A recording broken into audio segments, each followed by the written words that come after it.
ሰበር የምስራች መረጃ ጎንደር ቤቱን በመዝጋት ሲመክር ሰንብቶ ዛሬ አመሻሹን የምስራች አሰምቷል። በጎንደር ቀጠና በአርበኛ ደረጀ በላይ የሚመራው የአማራ ፋኖ ህዝባዊ ድርጅት ጎንደር ጠቅላይ ግዛትና በአርበኛ ሀብቴ ወልዴ የሚመራው የአማራ ፋኖ ብሔራዊ ኃይል አርበኛ በላይ ዘለቀ እዝ አንድነት መፍጠራቸው ተሰምቷል። ሁለቱ የጎንደር ቀጠና አደረጃጀቶች ከበርካታ ቀናት ውይይትና ንግግር በኋላም በአማራ ህዝብ ላይ የተደቀነውን የህልውና አደጋ ለመመከት የሚያስችል ልባዊና ወንድማዊ እርቅ መፈጸማቸውን ዛሬ ጥቅምት 4 2018 ዓ.ም አመሻሹን አብስረዋል። ሁለቱ አደረጃጀቶች ላለፉት 2 ዓመታት በውጭና በውስጥ ሰርጎ ገቦች በእጅጉ ሲፈተኑ የቆዩ መሆኑ የሚታወቅ ሲሆን በዛሬው ዕለት የጥላትን እጆች በመቁረጥ ለተበደለውና ፍትህ ለተጠማው የአማራ ህዝብ ታላቅ የምስራች አሰምተዋል። መረጃውን በዝርዝር የምናየው ይሆናል። በሌላኛው መረጃችን ፋኖ በኮሎኔል መብሪያ አስማማው ዋሴ በሚመራው በደቡብ ወሎ ዞን ሰፍራው በሚገኘው የአድማ ብተና ኃይል ላይ በወሰደው እርምጃ የ22ኛ ሻለቃ አዛዥ እንዲሁም የሻለቃዋ ዘመቻ መሪን ጨምሮ በርካቶችን መግደሉን አስታወቀም። የ22ኛ ሻለቃ አዛዥ ከሆነው ኢንስፔክተር አዝመራውና ከሻለቃዋ ዘመቻ መሪ በተጨማሪ የኮሎኔል መብሪያ አስማማው ዋሴ አጃቢ መገደሉም ተሰምቷል። መረጃውን በዝርዝር አጠናቅረነዋል፣ ትሰሙታላችሁ። በሌላኛው መረጃችን በአዲስ ቅዳም ከተማ ዛሬ ከንጋት ጀምሮ በተደረገው ውጊያ 19 የአገዛዝ ወታደሮች ሲገደሉ 27 የሚሆኑት ደግሞ መቁሰላቸው ተሰምቷል። ዛሬ ከንጋት ጀምሮ እስከ ረፋድ በአዲስ ቅዳም ከተማ በተካሄደው ውጊያ በከተማዋ አዲስ ቅዳም ስላሴ፣ በአባይን ዓለም፣ በከብት ገበያና በባታ ለማርያም አካባቢ መሽገው የነበሩ የጸረ አማራው ብልጽግና ቡድን ወታደሮች ናቸው ከባድ ጉዳት የደረሰባቸው የተባለ ሲሆን በዚህም ውጊያ ከወደ ፋኖ የተሰነዘረባቸውን እርምጃ መቋቋም የከበዳቸው ቀሪዎቹ የጥላት ብልጽግና ወታደሮች ሙትና ቁስለኛቸውን ሳያነሱም አድጓሚ ተብሎ ወደሚጠራው ተራራ ፈርጥጠው በዛው ውለው ማምሸታቸው ታውቋል። መረጃውን በዝርዝር የምናሰማችሁ ይሆናል። ሰላም ጤና ይስጥልኝ የተከበራችሁ አድማጭ ተመልካቾቻችን፣ እንደምን ውላችሁ አደራችሁ፣ እንደምን ዋላችሁ፣ እንደምን አመሻችሁ። በኔትወርክ መቆራረጥ ምክንያት ከትላንት በስቲያ ጀምሮ ዕለታዊ መረጃዎቻችን ወደ እናንተ ሳይደርሱ ቆይተዋል። ከዚህ ቀደም እንደነገርናችሁ የመረብ ሚዲያ ዘጋቢዎች በጦር ግንባር የሚገኙ ሲሆን በኔትወርክና በመብራት ችግር በተደጋጋሚ ይፈተናሉ። በዚህም የመረጃ መቆራረጥ ሲያጋጥመን ከዚህ አንጻር እንድትመለከቱልን ከወዲሁ ይቅርታ እንጠይቃለን። ወደ መረጃዎቻችን እናልፋለን። አብራችሁን ቆዩ።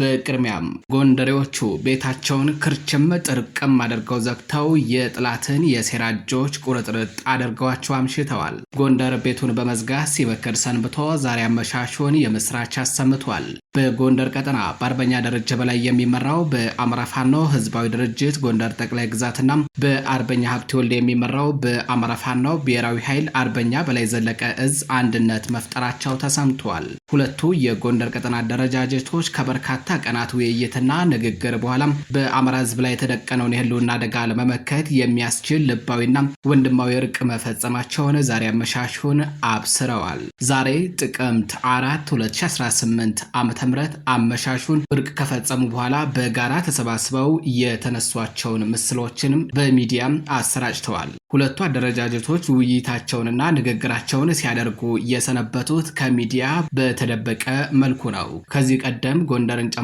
በሌሎች ቀጠናዎች ውይይቶችና ንግግሮች ሲደረጉ ጥላት ሆን ብሎ የተሳሳቱ መረጃዎችን በማሰራጨት ውይይቶችን ሲያደናቅፍ እንደነበረ ይታወቃል። ይህ የገባቸው ጎንደሬዎቹ ቤታቸውን ጥርቅም አድርገው ውይይታቸውን ከጥላት ጆሮ አርቀው ሲወያዩ፣ ሲወቃቀሱ፣ ሲተቻቹ ሰንብተዋል።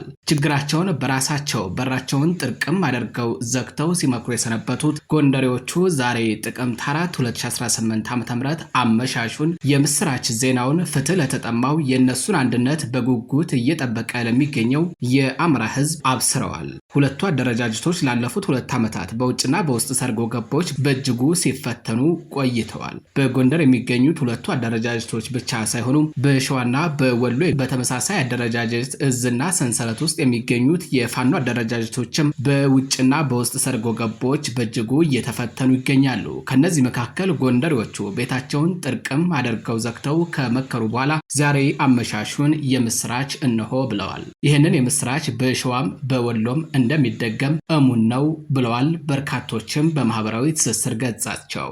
የተከበራችሁ አድማጭ ተመልካቾቻችን በአንድነቱ ዙሪያ የሚወጡ መረጃዎችን እየተከታተልን በቴሌግራም ገጻችን እንዲሁም በፌስቡክ እና በዩቲዩብ ገጻችን ወደ እናንተ የምናደርሳችሁ ይሆናል። ወደ ሌላኛው መረጃችን እናልፋለን።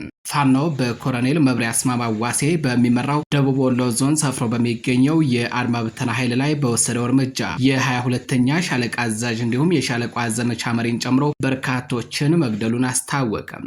የ22ኛ ሻለቃ አዛዥ ከሆነው ኢንስፔክተር አዝመራውና ከሻለቃዋ ዘመቻ መሪ በተጨማሪ የኮሎኔል መብሪያ አስማማ ዋሴ አጃቢ መገደሉን ተሰምቷል። የአማራ ፋኖ ብሔራዊ ኃይል ምስራቅ አማራ ቀጠና ምኒልክ ዕዝ ንጉስ ሚካኤል አሊኮር በወሰደው እርምጃ ነው አመራሮችን ጨምሮ የጠላትን ኃይል ድባቅ መምታት የተቻለው ተብሏል። ከደቡብ ወሎ ዞን መቀመጫ ከሆነችው ደሴ ከተማ በስተምዕራብ በኩል በሚገኙ 11 ወረዳዎች አንዷ የሆነችው መሃል ሳይንት ወረዳ መቀመጫ ደንሳ ከተማ ውስጥ ሰሞኑን በተከታታይ ለ3 ቀናት የንጉስ ሚካኤል አሊኮር ሰራዊት የማጥቃት እርምጃ ወስዶ የጠላትን ኃይል መደምሰሱንና ማቁሰሉን እንዲሁም መበታተኑ የተገለጸ ሲሆን ኮሩ ካቀፋቸው ክፍለ ጦሮች መካከል የአማራ ሳይንት መቅደላ ክፍለ ጦር፣ መብረቅ ክፍለ ጦርና ኢንጂነር ደሳለኝ አሰፋ ክፍለ ጦር የተወሰኑ አህዶች በጋራ በመሆን ወደ መሃል ሳይንት የላኩት ኃይል ከፍተኛ የጦር ጀብዱ ፈጽሞ ከአድማ ብተና ሻለቃ አዛዥ በተጨማሪ የኮሎኔል መብሪያ አስማማ ዋሴ አጃቢ የሆነ ስናይፐር ተኳሽ እንዲሁም ሄኖክ የተባለ የ22ኛ ሻለቃ ዘመቻ መሪን ጨምሮ 3 የብልጽግና አመራሮችን ከበርካታ የጠላት ሰራዊት ጋር መደምሰሳቸው ተረጋግጧል። የመሃል ሳይንት ወረዳ ኮማንድ ፖስት ከዚህ ቀደም የያዛቸው የግፍ እስረኞችን ሰብስቦ ወደ ካምፕ ወስዶ ለጦርነት ከለላነት እንደሚጠቀምባቸውም በዚህው ውጊያ ታይቷል። ደንሳ ከተማ ዳር እየተገነባ ያለው ሆስፒታል ግቢ ውስጥ የመሸገው የጠላት ኃይል የሆስፒታሉን ህንፃዎችና እስረኞችን እንደ ጋሻ ተጠቅሞ ራሱን ለመከላከል ቢሞክርም እነ ሞታይ ፍሬ ካምፑን ተጠግተው በቦምብ ሲያጋዩት ብትንትን ወጥቷል። የደንሳውን ድንገተኛ ኦፕሬሽን ተከትሎ አንድ ጋንታ አድማ ብተና ሙሉ በሙሉ መበተኑን የታወቀው የጋንቱ አባላት ከነበሩበት 3 ወደ ኮሩ ሰራዊት በገዛ ፍቃዳቸው ከነሙሉ ትጥቃቸው ሲከዱ ከ15 በላይ የሚሆኑት ደግሞ ከነሙሉ ትጥቃቸው የደረሱበት አልታወቀም። የኮሩ ሰራዊት ደንሳ ከተማን ሙሉ በሙሉ ሲቆጣጠር የጠላት ኃይል ከጎረቤት ወረዳዎች የሰው ኃይል ጭማሪ ጠይቆ ከመካነ ሰላም በኩል አጋዥ ቢላክለትም አስከሬን አጅበው ቀብር ከመፈጸም ውጭ የሰጡት የተለየ ድጋፍ የለም። ዛሬ ማለትም ጥቅምት 4 2018 ዓ.ም ጭምር የለቅሶ ስነ ስርዓት ሲያካሂዱ መዋላቸው ታውቋል። ከትላንት በስቲያ ጀምሮ የቀብር ስነ ስርዓት እየተፈጸመ ይገኛል። የአድማ ብተና አመራሮችን ጨምሮ በርካታ ሰራዊት በውጊያው የተገደለ ሲሆን ከትላንት በስቲያ ጀምሮ አስከሬናቸው እየተቀበረ ይገኛል። የደንሳውን ኦፕሬሽን የመሩት የምኒልክ ዕዝ ምክትል ዘመቻ መሪ ኮሎኔል ፈንታው መኩዬም፣ የእዙ ምክትል ወታደራዊ አዛዥ ሻለቃ ሀብታሙ ደምሴ፣ ንጉስ ሚካኤል አሊኮር አዛዥ ሻለቃ አብነው ታደሰም፣ የባለሽርጡ ክፍለ ጦር ወታደራዊ አማካሪ ሻለቃ ክንዱ ሰውነት፣ የባለሽርጡ ክፍለ ጦር ዘመቻ መሪ መቶ አለቃ ታደሰ አስፋው እንዲሁም የንጉስ ሚካኤል አሊኮር ወታደራዊ አዛዥ ፋኖ አበበ በኩሪያና የኮሩ ዘመቻ መምሪያ ኃላፊ ፋኖ ጌትነት ሲሆኑ በኮሩ ስር ካሉት ክፍለ ጦሮች መካከል ከ3ቱ የተውጣጣ ኃይል በመያዝ ታላቅ የጦር ሜዳ ጀብዱ መፈጸም ተችሏል። በተለይ የ22ኛ ሻለቃ አዛዥ ኢንስፔክተር አዝመራውና ሄኖክ የተባለ የሻለቃ ዘመቻ መሪ መደምሰሳቸውን የጠላት ኃይልን አጠብቅኝ ውስጥ ከቶት የተበተኑትም ተመልሰው ወደ ካምፕ አለመግባታቸውን አድራሻቸው መጥፋቱ ታውቋል። የተከበራችሁ አድማጭ ተመልካቾቻችን ወደ ሌላኛው መረጃችን አለፍን። በአዲስ ቅዳም ከተማ ዛሬ ከንጋት ጀምሮ በተደረገ ውጊያ 19 የአገዛዙ ወታደሮች ሲገደሉ ከ27 በላይ የሚሆኑት መቁሰላቸው ተሰምቷል።